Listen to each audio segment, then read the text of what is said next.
मैं जो कहूँगा शायद किसी को बुरा लगे या कैसा लगे, माज़रत के साथ, अब जब हमें लोग कहते हैं कि जी पाकिस्तानी जो है ना वो पैसे के लिए अपनी माँ को भी भेज देते हैं, ये अमेरिकन एम्बेसडर ने भी कहा तो यहाँ से गई थी। पाकिस्तानी खवातीन की चीनी मर्दों के साथ शादियाँ, मुबैना तौर पर उन पर होने वाला तशद्दुद, जिस्म फरोशी और अज़ा को निकालने के केसेस जो हैं आए रोज़ मीडिया पर रिपोर्ट हो रहे हैं। पिछले 1 साल से चीनी बाशिंदे सूबा पंजाब में शादी की गर्ज से आ रहे हैं, जिनका मकसद अज़दवाजी ताल्लुकात कायम करना नहीं बल्कि मुबैना तौर पर बैनुल अक़वामी सतह पर जिस्म फरोशी का एक अहम जरिया बनना है। पाकिस्तान का चीन की जानिब से नरम वीज़ा पॉलिसी की मरहून मिन्नत थोक के हिसाब से चीनी बाशिंदे पाकिस्तान में रिहाइश पजीर हैं। मुस्लिम लड़का उनमें से कोई भी नहीं था। वो कहता है मैं जो हूँ सी पैक पे काम करने आए, लेकिन और वो काबुल की सड़कों पे ना सिर्फ पाकिस्तानियों को गुस्से से देखते हैं बल्कि उन पर फिक्रे भी कसते हैं। और बदकिस्मती से काबुल में पाकिस्तानियों के बजाय भारतीयों की हौसला अफजाई की जा रही है। दुनिया देखें, मैं जो कहूँगा शायद किसी को बुरा लगे या कैसा लगे, माज़रत के साथ, अब जब हमें लोग कहते हैं कि जी पाकिस्तानी जो है ना वो पैसे के लिए अपनी माँ को भी भेज देते हैं, ये अमेरिकन एम्बेसडर ने भी कहा तो यहाँ से गई थी।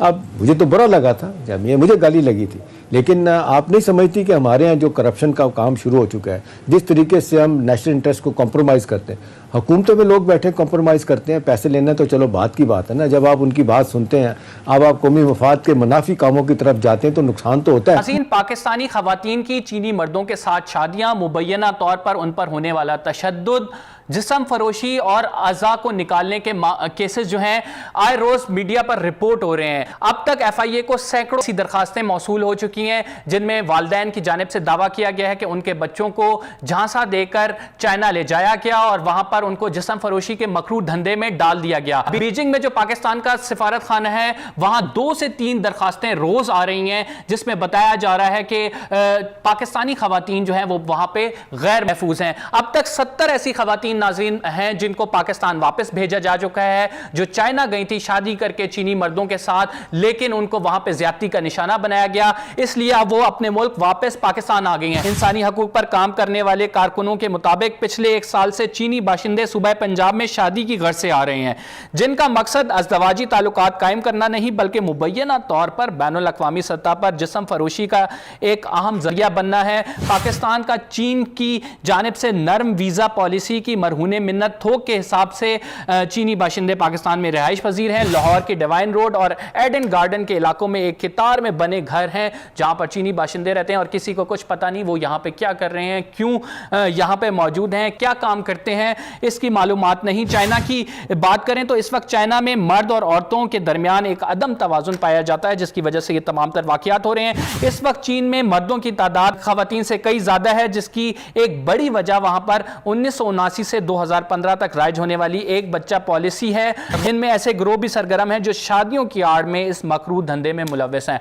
आज नाज़रीन बराह रास्त जो मुतासरा फरीक है वो हमारे साथ मौजूद हैं और वो अपनी ज़बानी ये तमाम कहानी सुनाएंगे। पाकिस्तानी खवातीन की चीनी मर्दों के साथ शादियाँ और फिर यहाँ से खवातीन को ले जाकर उन पर तशद्दुद और उसके बाद फोर्स प्रोस्टिट्यूशन, फिर उनके अज़ा को सेल किया गया। ये कोई एक फेरी टेल नहीं है, हमारे पास ये मिसालें अभी तक मौजूद है, हमारे माशरे में ऐसा हो रहा है और ये बिल्कुल हो रहा है। इसकी मिसाल, जीती जागती मिसाल हमारे साथ मौजूद है जिनके साथ ये वाकया हुआ और जो तमाम वाकया खुद अपनी ज़बानी बताएंगी। हमारे साथ मुतासरा खातून मौजूद हैं जो कि विक्टिम बनी चाइनीज़ मैरिज का, और चाइनीज़ गैंग है जो ऑपरेट कर रहा है पाकिस्तान में और यहाँ से खवातीन को लेके जाता है और वहाँ जाकर जो है शादी के बहाने लेके जाते हैं और शादी तो होती नहीं है, लेकिन उनके साथ जो जुल्म और बर्बरियत किया जाता है उसकी दास्तान सुनते हैं।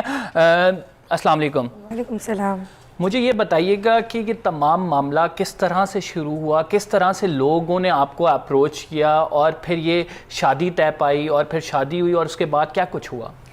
ये जो मतलब मेरी शादी मैरिज ब्यूरो के थ्रू हुई। मैरिज ब्यूरो वाले ये कि करीबी जानने वाले हैं वो लेके मेरे घर ये रिश्ता आए हैं।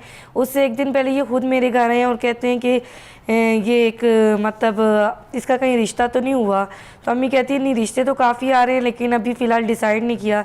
तो उन्होंने कहा कि भाई ये इसी तरह के चाइनीज़ मुस्लिम रिश्ता है मेरे पास मौजूद है और इंजीनियर है वहाँ पे और पाकिस्तानी अच्छी सैलरी ले रहा है, उसका ट्रिपल स्टोरी वहाँ पर अपना घर है और वो सिटी में रहता है, शडांगों की सिटी में रहता है।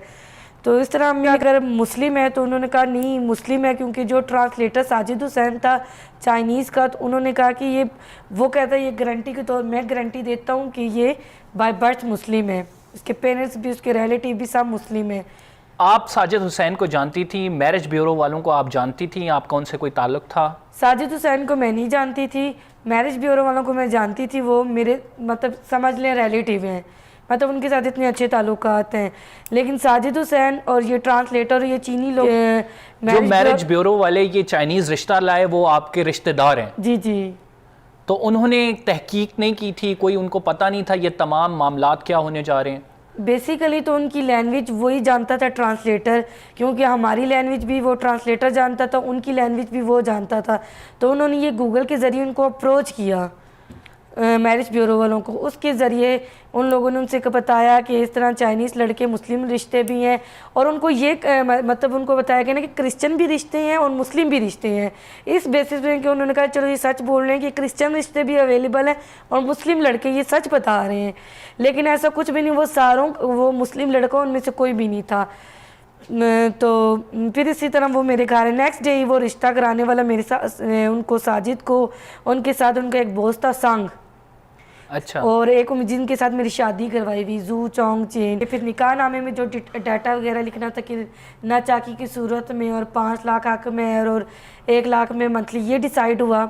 उन्होंने कहा ये चाइना एम्बेसी में पहले एम्प्लॉय है, फिर बाद में इन लोग संघ ने अपना तारुफ बाद में FIA वालों को दिया।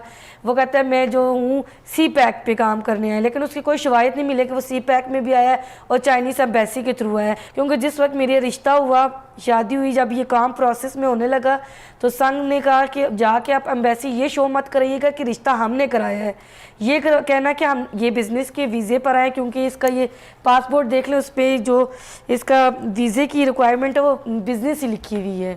और वो काबुल की सड़कों पे ना सिर्फ पाकिस्तानियों को गुस्से से देखते हैं बल्कि उन पर फिक्रे भी कसते हैं, और बदकिस्मती से काबुल में पाकिस्तानियों के बजाय भारतीयों की हौसला अफजाई की जा रही है। इसके बावजूद तालिबान के हमदर्द होने का ठप्पा इसके मुखालफिन की नज़र में पाकिस्तान के लिए मुश्किलात पैदा कर रहा है।